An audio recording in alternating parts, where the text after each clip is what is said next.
Bien, chers amis, bonjour. Permettez-moi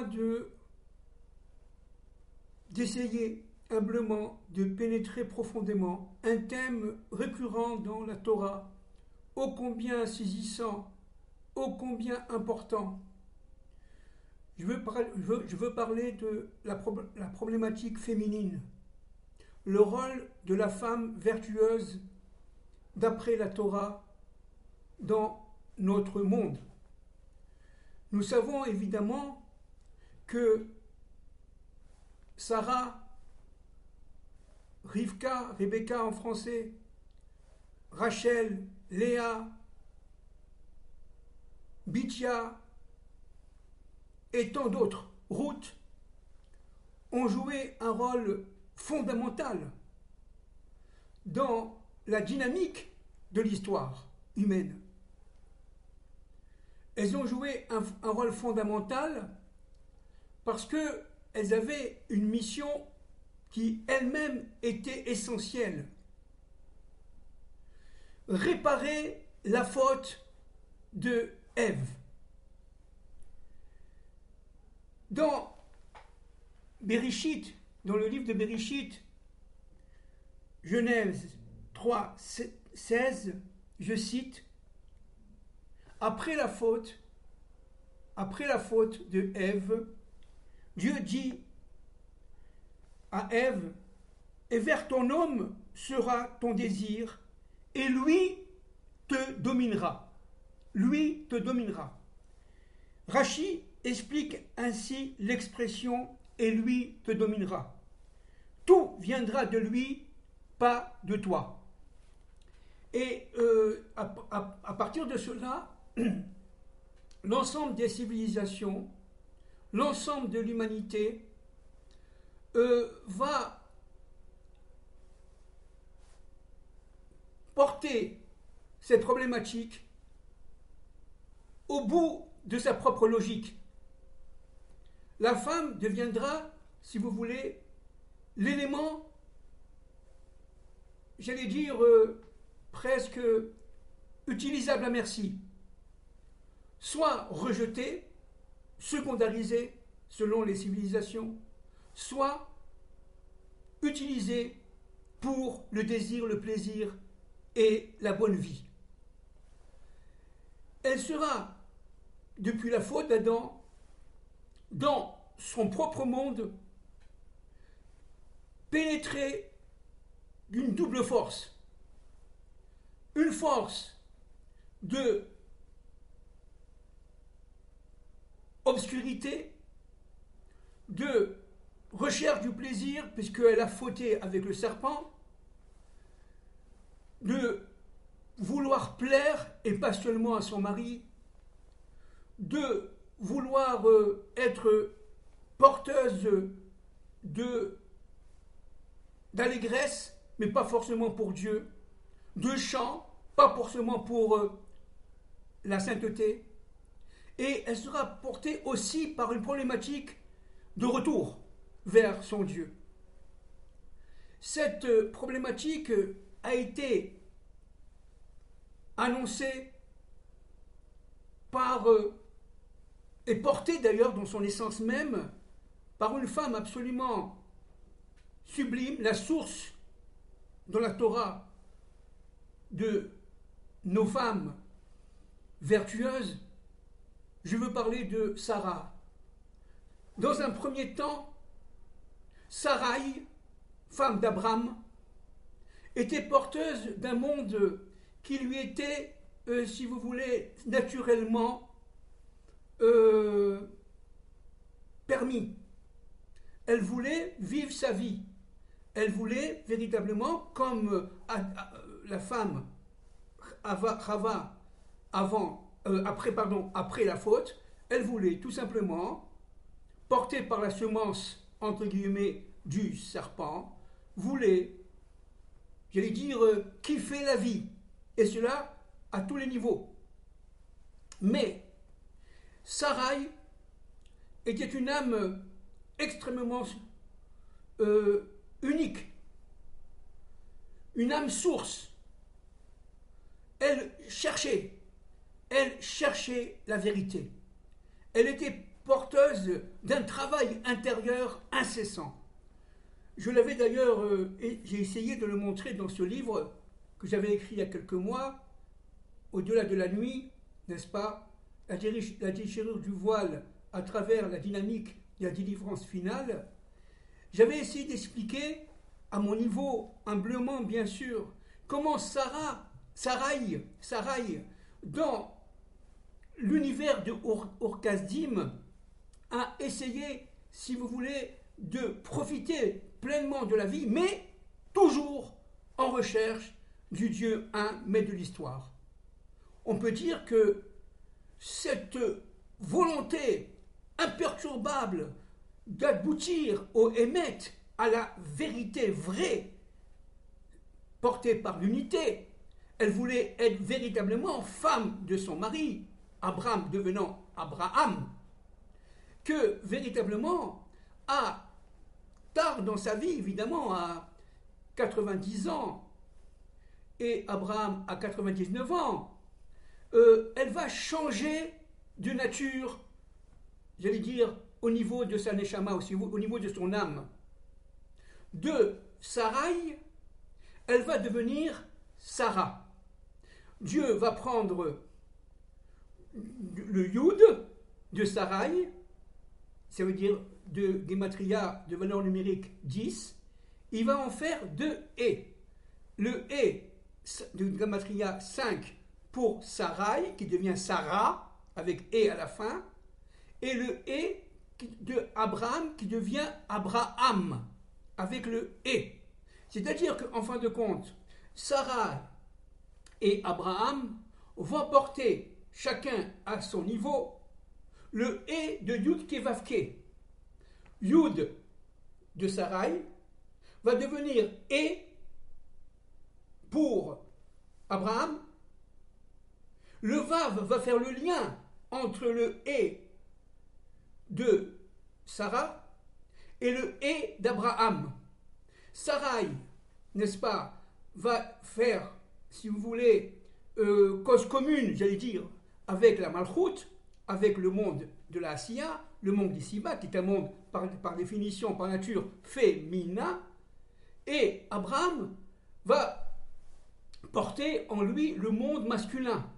Le « d'en haut est lié, si vous voulez, rapidement, je dis en quelques secondes bien sûr, au « reçu par Abraham devenant Abraham, et le « d'en bas, le « de Sarai qui devient Sarah, va être porté dans le monde de la nature, dans le monde de la science, dans le monde de la politique, dans le monde qui est le nôtre.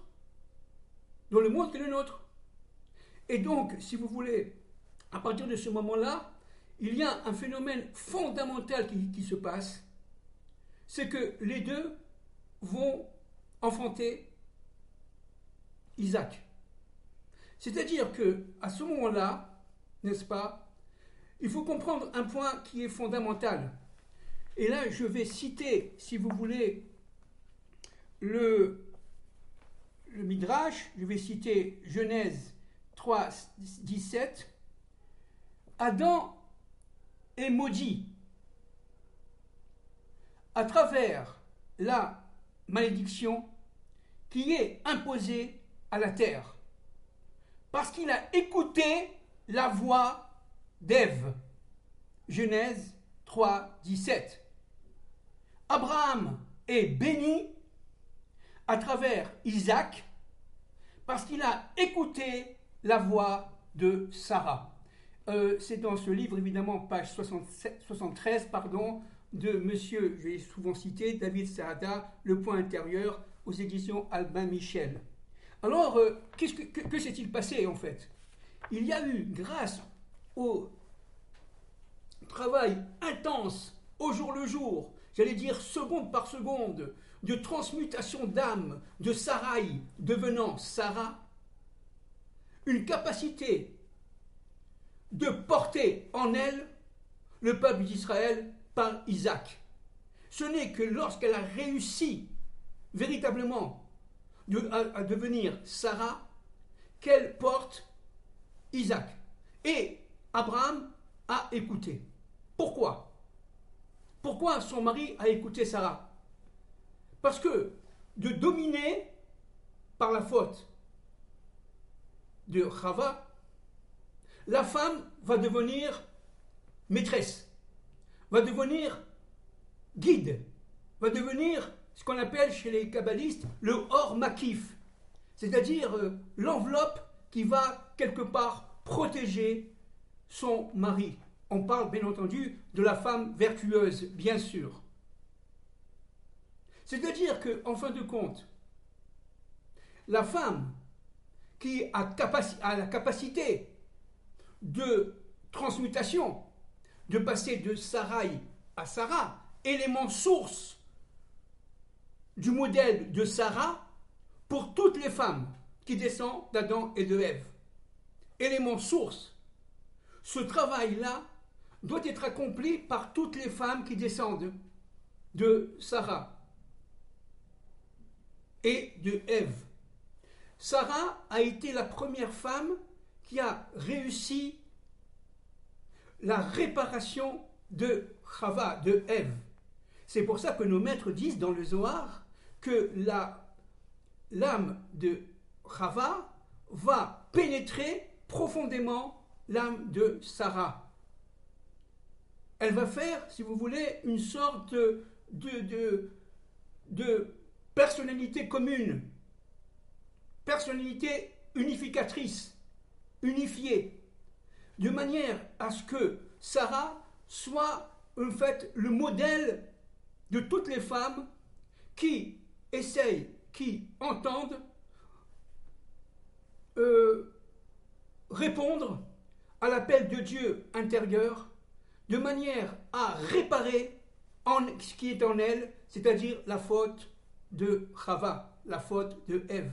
Toute femme qui est capable de faire ce travail-là devient sainte, c'est-à-dire devient véritablement Ève avant la faute. Et la première qui a fait cela, c'est évidemment Sarai qui devient Sarah. Et à partir de ce moment-là, toutes les femmes, j'allais dire juives, qui descendent de Sarah et de Abraham, avec Isaac et Jacob, toutes les femmes qui descendent juives des 12 tribus ont cette capacité d'âme de transmutation. Mais il faut bien comprendre que la femme porte en elle, encore aujourd'hui, jusqu'au Mashiach, la problématique de la faute de Chava, de Ève. Et elle doit, chacune d'entre elles, faire cet effort, ce travail intérieur fondamental qui lui permet de transmuter. Cette transmutation, elle est fondamentale pour l'humanité, absolument fondamentale. Pourquoi? Parce que ce n'est qu'une humanité réparée de la faute de Ève que peut, j'allais dire, entre guillemets, resplendir, sortir la parole de Dieu dans ce monde par le Messie, fils de David. C'est un monde réparé. Donc, chaque femme qui est d'essence descendante de Ève et qui porte en elle la faute de Ève doit faire en sorte de réparer cette faute. D'ailleurs, entre parenthèses, c'est pour cela qu'elle revient dans ce monde. Toute âme féminine qui vient dans ce monde, c'est qu'elle a encore peut-être un soupçon, peut-être une étincelle, mais elle a encore un soupçon, une étincelle de réparation.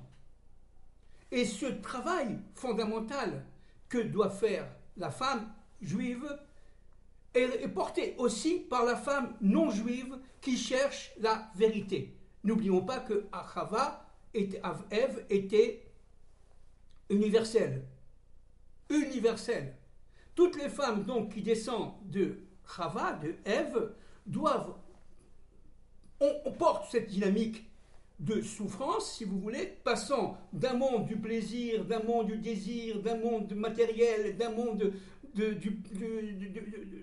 de la plénitude matérialiste, j'allais dire, du monde de la chanson, du monde de la joie dans ce monde, etc., à une âme purifiée de tout désir de paraître, de tout désir de plaire, si ce n'est qu'à son mari. Si ce n'est qu'à son mari. Donc ce travail-là nécessite évidemment énormément d'efforts, de souffrance, de solitude. La femme, à ce moment-là, elle devient d'ailleurs souvent rejetée des autres femmes parce qu'elle ne ressemble plus aux autres femmes, mais elle devient, dans sa solitude plénière, véritablement maîtresse de son propre destin.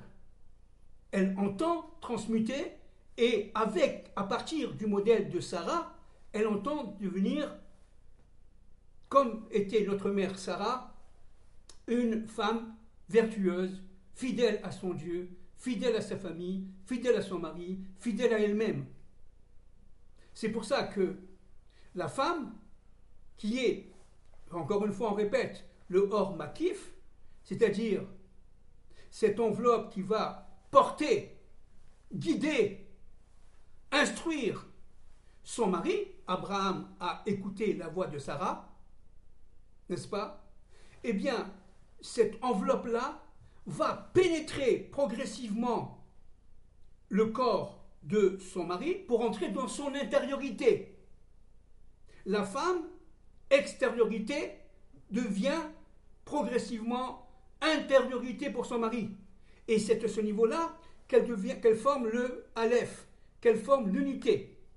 Alors pour aller un peu plus loin, et le Zohar est très clair à ce niveau-là, le côté féminin, parce que nous sommes tous évidemment hommes et femmes, même si on a un corps d'homme ou un corps de femme, on est tous féminins et masculins.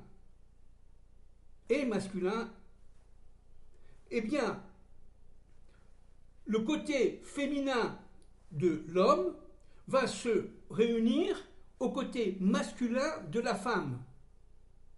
C'est-à-dire que grâce à son côté masculin, la femme vertueuse qui a fait ce travail qu'a fait Sarai devenant Sarah, cette femme-là va être capable tout simplement de recevoir par son côté masculin la volonté divine, la parole divine, grâce à la Torah.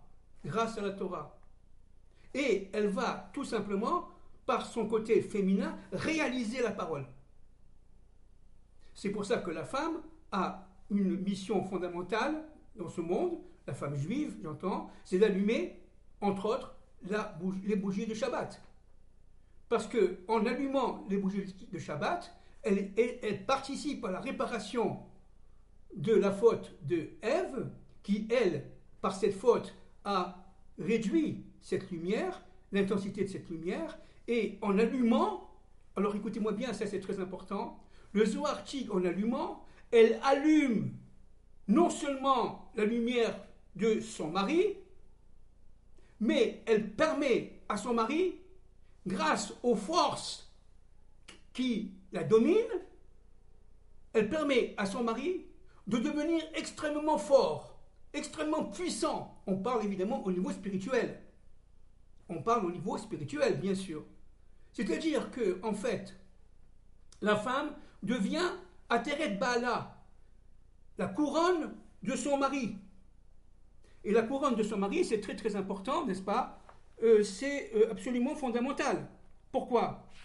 Parce que, tout simplement, elle va être là, un phénomène fondamental, elle va être un guide pour son mari. Elle va le pousser vers le droit chemin. Et pourquoi elle va le pousser par le droit chemin? Parce qu'elle-même, n'est-ce pas, elle va être portée par cette transmutation d'âme. Au niveau de sa source, elle devient de Sarai, elle devient Sarah. Et à partir de ce moment-là, elle va être imperturbablement puissante, très très forte. Et elle va pousser son mari à l'étude de la Torah, comme Rachel a poussé notre maître Rabbi Akiba. elle a abandonné son père qui était très riche, Kalba Savoie, il s'appelait, il était très riche. Elle a épousé un homme qui paraissait très très simple, pour ne pas dire plus, pauvre, et elle a poussé à l'étude de la Torah, elle a entraîné par sa force transmise à son mari, elle a entraîné la tchouva de Rabbi Akiva.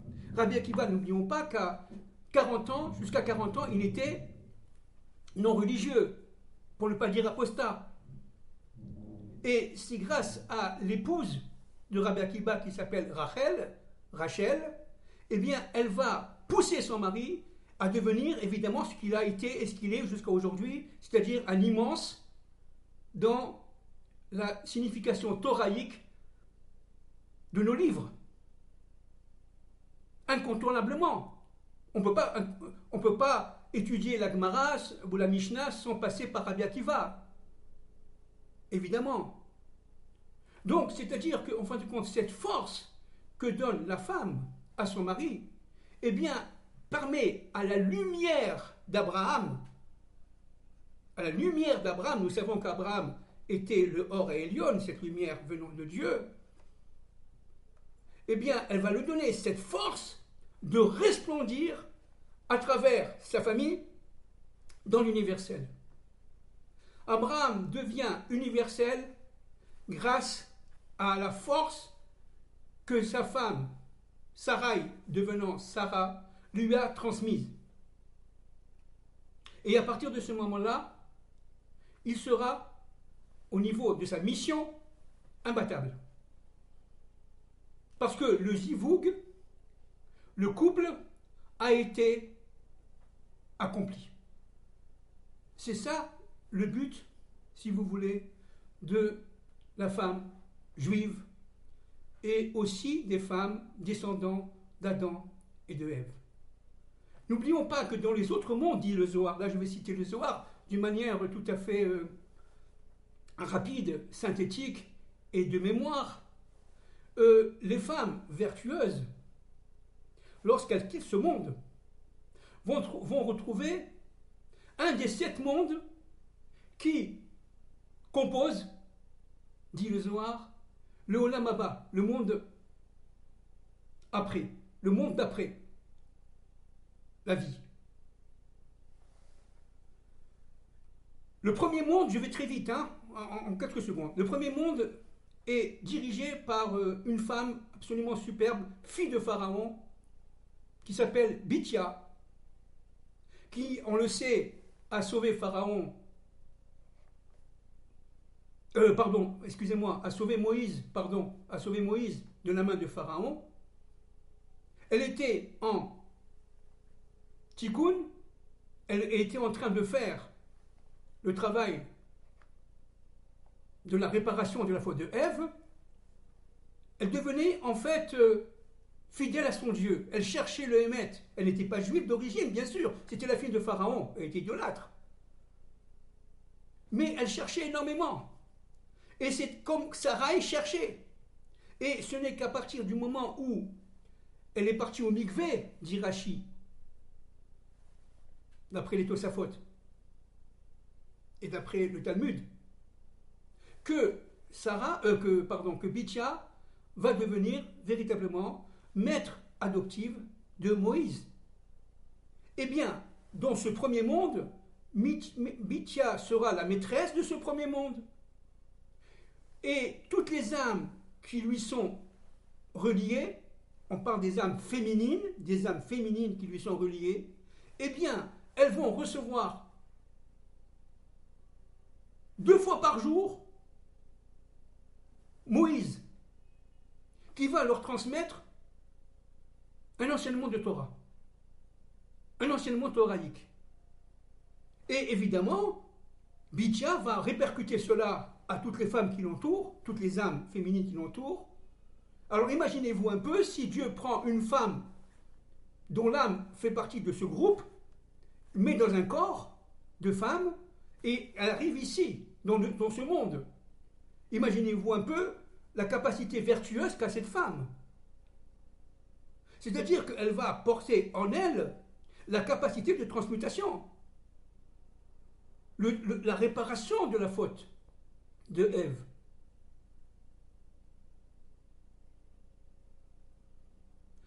Un deuxième exemple, c'est le fait que Myriam, c'est un exemple que je donne, je vais très vite, n'est-ce pas, et Yochevet, la mère biologique de Moïse, eh bien, passent, j'allais dire, leur temps, mais il n'y a pas de temps dans ces mondes-là, bien sûr, il n'y a pas d'espace, il n'y a pas de temps, à chanter les louanges à Dieu.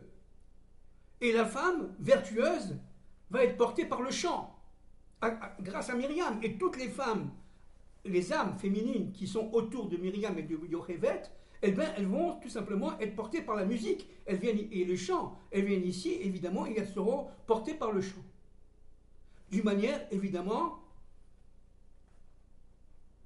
sacrée, sainte, bien sûr. Alors, etc., hein, je vais très très vite. Je vais très très vite. Il faut savoir que Moïse vient voir sa mère biologique une fois par semaine, dit le Zohar. Alors qu'il va il va voir sa mère adoptive, Bithia, 2 fois par jour. Bon, évidemment, c'est une synthèse. Pourquoi je dis ça? Parce que les âmes qui sont portées par ces mondes-là et qui viennent dans ce monde pour réparer une infime partie de leur âme qui est souillée par la faute de Ève, eh bien, vont porter une lumière resplendissante dans ce monde qui fait que, véritablement, le monde va passer, transmuter, c'est la dynamique de l'histoire, on passe du monde de la désacralisation, de la laïcisation, au monde de la sainteté, au monde qu'on appelle en hébreu du Dekut Hashem, au fait que Hashem, Dieu, soit intégré complètement dans notre vie. Donc imaginez-vous un peu le rôle énorme de la femme. Sarah étant le modèle, source, type, modèle Sarah, que toute femme vertueuse recherche dans ce monde pour accomplir la réparation de la faute de Ève. Maintenant, Isaac savait, il était évidemment fils d'Abraham et fils de Sarah, il savait exactement quelle était sa mission. À 37 ans, il subit la Kéda avec son père Abraham au mont Moria, au mont Sion, à Jérusalem. Et à 40 ans, il épouse Rebecca.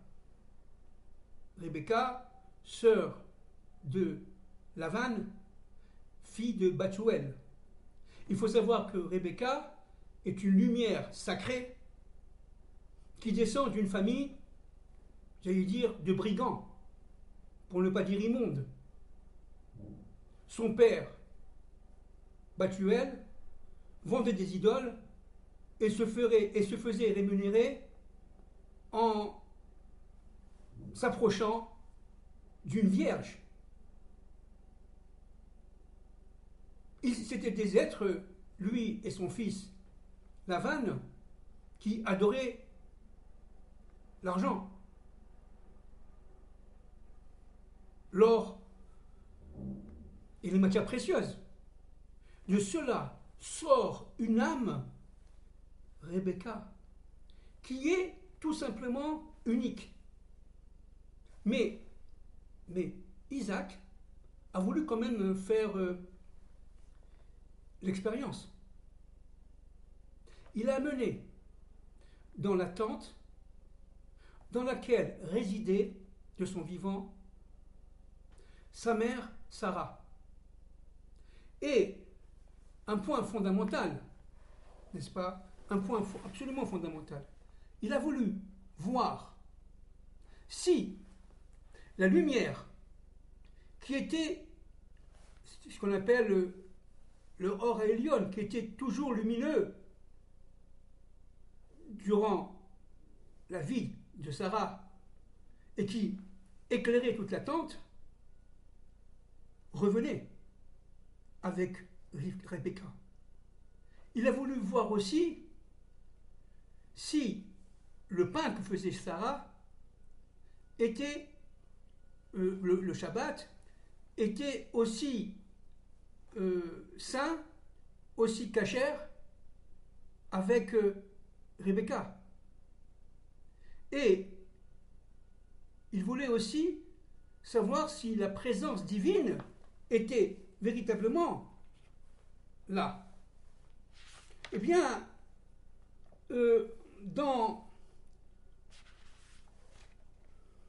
attendez, je cherche. Voilà, c'est ça. Dans le Shem Mishmuel, c'est un commentaire de la Torah qui a été établi au début du XXe siècle, aux environs du début du XXe siècle, par le Rav Shmuel Bornstein, maître racidique, je cite. Il est né en 1856 et il est mort en 1926. Et que dit le Shem Mishmuel? Il dit qu'en fin de compte, il y avait dans la tente de Sarah les éléments principaux qui se situaient dans le temple de Jérusalem. Le temple, la tente de Sarah représentait quelque part, en potentialité, le temple de Jérusalem. D'accord? Et je cite là, je vais citer à la page 74 évidemment, du livre de David Saada, Le point intérieur. Regardez.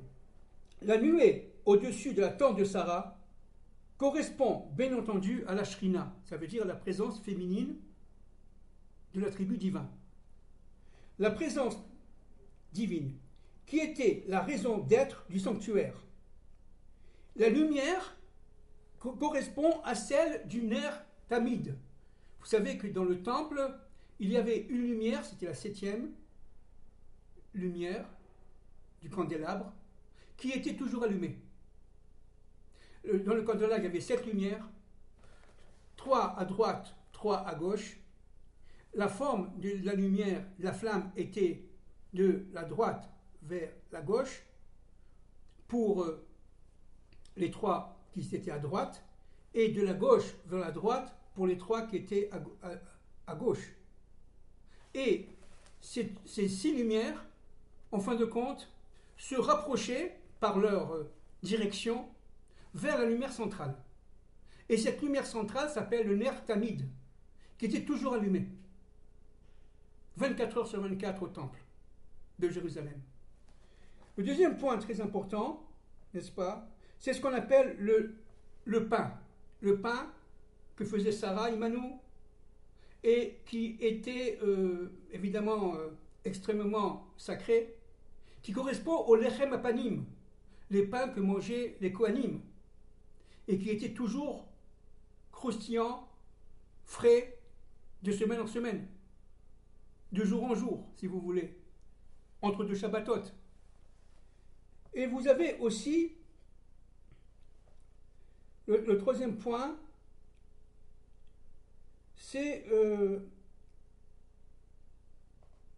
la fixation de la présence divine.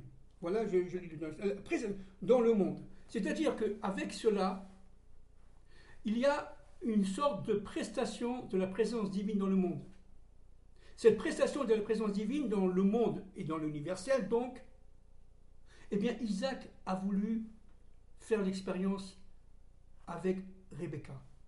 Et lorsque Rebecca est rentrée dans la tente de sa belle-mère défunte, elle a trouvé exactement le Ner à Elion, ça veut dire la présence divine, le pain de proposition, et tout était présent autant du vivant de sa belle-mère Sarah. Et c'est comme ça que Isaac a épousé Rebecca. C'est très important cela. Pourquoi? Parce que, en fin de compte, Rebecca a accompagné tout au long de sa vie la transmutation d'âme qui avait été accomplie par Sarah, de Sarai à Sarah. Elle avait, elle aussi, travaillé comme a travaillé Bithia, comme a travaillé Rachel, Léa, etc., de manière à faire la réparation de la faute de Ève. Et donc, il y a eu une sorte de convergence complète entre Isaac et Rebecca, à tel point que la Torah dit textuellement et Isaac aima Rivka. Isaac aima Rebecca. C'est-à-dire qu'en fin de compte, la séparation qui a eu lieu entre Adam et Ève, et notamment pendant 120 ans, eh bien, a été quelque part réparée par le modèle Sarah, Sarai devenant Sarah, par ce travail intérieur intense des femmes vertueuses, dont beaucoup d'ailleurs n'étaient pas juives. Ruth n'était pas d'origine juive, c'est quand même l'arrière-grand-mère du roi David. Sarai, elle n'était pas juive, entre parenthèses, elle l'est devenue. Abraham n'était pas juif, entre parenthèses, il est devenu. Comment? Par la circoncision. Et Sarai, par la transmutation d'âme. De Sarai est devenue Sarah. Donc c'est un travail intense. Et c'est de cela, chers amis, dont il est question pardon, à la fin des temps de l'histoire. Autant de la transmutation d'âme qui va apparaître à travers la réparation de la femme d'après la faute, qui va devenir la femme d'avant la faute. C'est ça le plan de l'histoire. C'est pour ça que la délivrance est directement liée au mérite des femmes. C'est pour ça que Myriam et l'ensemble des sages-femmes de l'époque, qui étaient hébraïques, qui étaient juives, entre guillemets, elles ont sauvé au maximum les enfants des mains de Pharaon. Et c'est elles qui ont organisé la sortie d'Égypte, à travers évidemment les femmes vertueuses. Et c'est elles qui ont chanté lorsque la mer, au 7e jour de Pessah, 7e jour après la sortie d'Égypte, s'est ouverte, avec les tambourins, avec etc., etc. Et c'est ce qui se passe aujourd'hui. Pourquoi elles ont chanté? Parce que le fait d'ouvrir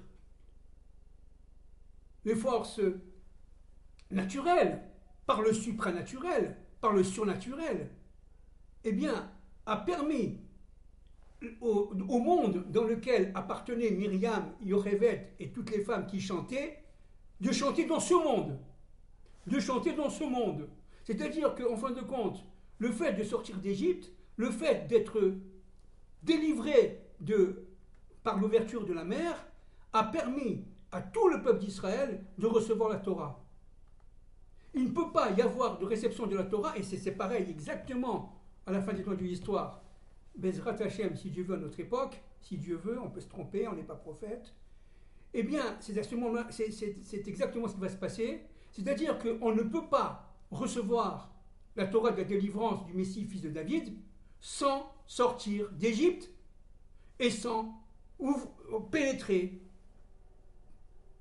profondément, avec toute la foi nécessaire, avec toutes les mounas nécessaires, dans la mer, et sortir vainqueur. C'est ça l'enjeu. C'est ça l'enjeu. Et les femmes qui, à la fin des temps, vont avoir cette capacité de transmutation d'âme, dont le modèle source est Sarah qui devient Sarah, ces femmes-là vont jouer et jouent actuellement, même si on ne le voit pas, bien entendu, c'est caché, c'est caché dans les secrets des âmes, vont jouer un rôle fondamental dans la sortie du Mashiach ben David. Un rôle fondamental. Le Mashiach ben Yosef étant masculin, le Mashiach ben David étant féminin.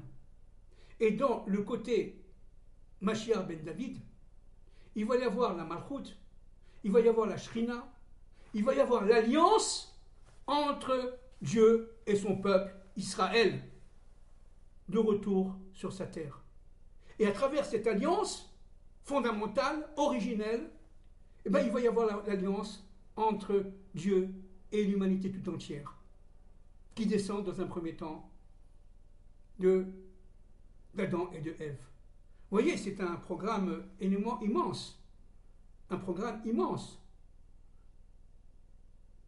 Sarah a vécu 127 ans, dit la paracha Chaye Sarah. Chaque seconde, dit le Zohar, chaque instant de la vie de Sarah était une lumière, avait un sens.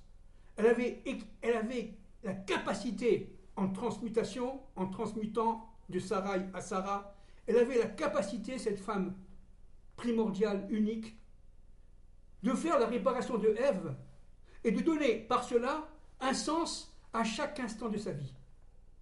À chaque instant de sa vie. C'est pour ça que les 127, bon, on ne va pas rentrer dans un approfondissement de ce thème, c'est très très long et assez difficile. Le code 127, c'est 100 plus 20 plus 7, et il représente l'ensemble des sphirotes, ça veut dire des attributs divins, qui sont à l'intérieur de chacun d'entre nous et dans l'universel, à partir d'Israël. Et ce qui s'est passé par le tikkun, par la réparation de Sarai devenant Sarah, c'est tout simplement le fait que les attributs qui sont au-dessus de la Malchut,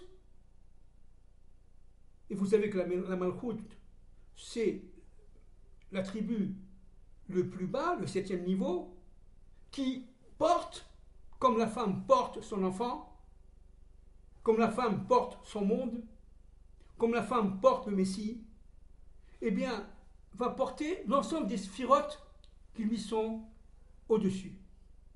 Et c'est ça, le Messie.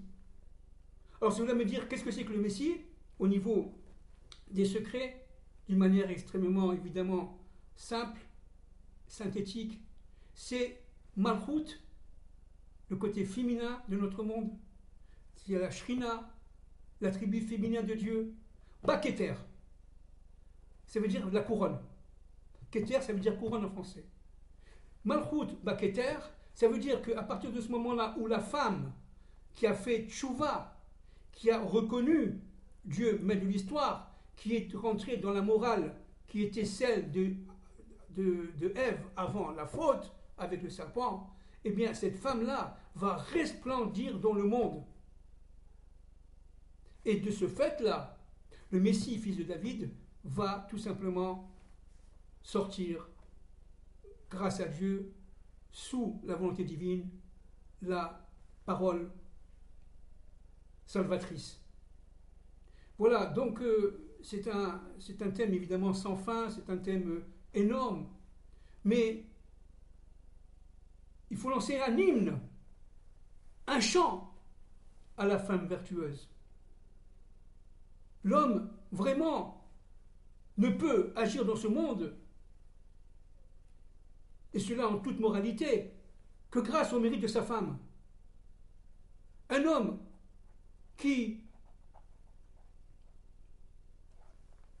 laisse sa femme aller dans la secondarisation de la vie, dans les choses futiles, eh bien, répercute, perpétue la faute de Chava. L'homme est dominé pour le bien, par la moralité, par l'attribut féminin qui est en lui et qui est porté par sa femme. La femme représente la bina. Elle porte en elle la capacité de discernement de la réalité, de voir une chose à travers une autre chose. Elle comprend l'évolution de l'histoire familiale. Elle comprend l'évolution d'un phénomène qui, pour l'homme, serait peut-être bon, mais pour la femme serait catastrophique. Parce qu'elle a le sens du discernement. Elle savait que d'Ishmaël allait sortir un individu qui était le strict contraire d'Isaac et qui pourrait, quelque part, le mener vers une vie, vers une historicité, vers une histoire contraire à la volonté de Dieu, contraire à la volonté divine. Elle avait perçu ce que, d'ailleurs, entre parenthèses, Abraham n'avait pas vu. À ce niveau-là, Sarah était plus prophétesse qu'Abraham, devenant Abraham. Elle était véritablement porteuse de la Bina, c'est-à-dire cette force supranaturelle, surnaturelle, cette intuition féminine, comme on dit nous en français, l'intuition féminine, qui permettait à la femme de comprendre les conséquences d'un acte, et cela sur le long terme, sur la longue durée. Donc il faut prendre conscience, nous les hommes, de l'importance de notre épouse.